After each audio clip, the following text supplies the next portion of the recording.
AI takes center stage in the fight against COVID-19 as in Silico Medicine, a biotech company specializing in AI-driven drug discovery, announces that its AI-designed oral medication ISM 3312 has entered phase 1 clinical trials. Developed using in Silico's AI platforms, the drug aims to be a more effective and safer alternative to Paxlovid, the only existing medication for treating COVID. Dr. Alex Zavaronkov, founder and CEO of InSilico, emphasized that the drug has shown promise against all COVID variants, as well as other coronaviruses like SARS and MERS. The AI-designed drug not only promises fewer side effects compared to Paxlovid, but also offers a more streamlined production process. The results of the phase 1 trials are expected by the end of 2023, and the drug is also undergoing tests against the EG5 COVID variant. Experts in the field, such as Dr. Harvey Castro, a board-certified emergency medicine physician, see this AI-generated drug as a significant step forward,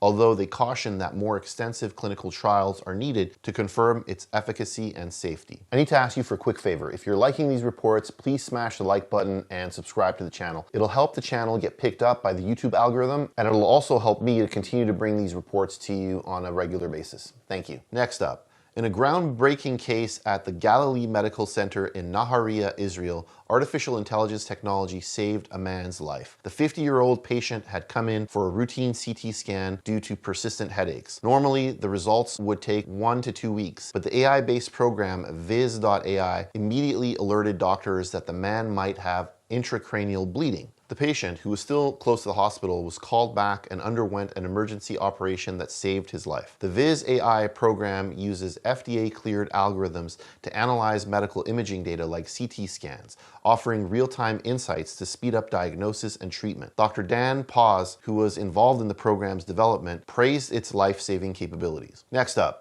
a new artificial intelligence system can predict how chemical compounds will smell based on molecular structures. So essentially now we have an AI model that can smell. Developed by a team at Osmo, a startup spun off from Google Research, the AI uses a neural network to assign descriptive words like fruity or fishy to various odorants. The system was trained on around 5,000 odorants and can identify about 250 correlations between specific chemical structures and smells. These correlations were combined into a principal odor map that the AI consults to predict new molecules' scents. When tested against human volunteers, the AI's predictions were often closer to the average human response than any individual's guess. The technology could be used in industries like food and cleaning products, but currently doesn't offer insights into the biology of human olfaction. The next challenge is to understand how different odorants combine to create complex smells, and AI is up for the challenge. Next up, a recent TechCrunch article explores the persistent issue of hallucinations in large language models like OpenAI's ChatGPT. Hallucinations are essentially inaccuracies or fabrications that the model generates. Basically, it makes stuff up, ranging from harmless errors to potentially dangerous misinformation. The article attributes this to the way LLMs are designed and trained. They are statistical systems that predict words based on patterns in the data they've been trained on, but they don't have a concept of truth or falsehood. The article discusses various approaches to mitigate these hallucinations. One method is to use a high-quality knowledge base to provide more accurate answers. Another is reinforcement learning from human feedback,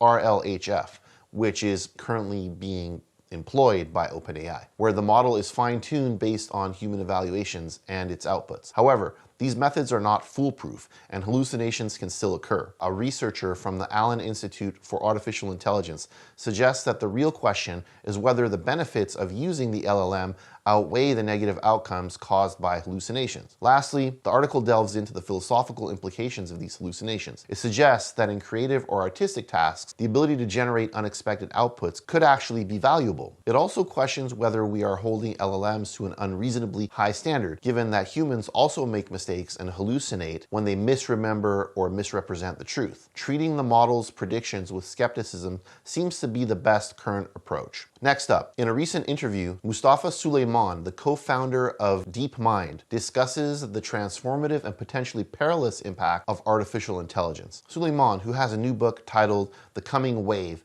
envisions AI as a tool for mental health support and emotional intelligence, but also warns of its darker implications. He argues that AI will democratize power by reducing the cost of achieving goals, but this comes with risks such as enabling bad actors to easily create chaos or harm. Suleyman identifies 4 key dangers of AI: asymmetric effects, hyperevolution, omni-use, and autonomy. Asymmetric effects refer to the ability of small groups to wield significant power through AI, while hyperevolution is about AI's rapid self-improvement that could outpace human oversight. Omni-use signifies AI's pervasive influence in all aspects of life, both good and bad. Autonomy, the most unique among technologies, allows AI to make decisions independently, which could be catastrophic if combined with hyperevolution. Despite these concerns, Suleyman believes that states have the power to contain AI and suggests strategies like increasing safety research and international treaties. Suleyman emphasizes the need for a balanced approach to governance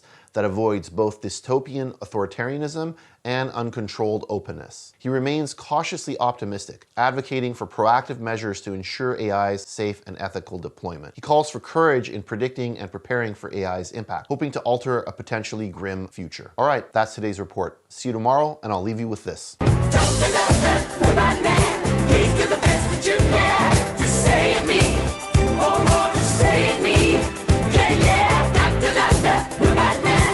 To the best you can.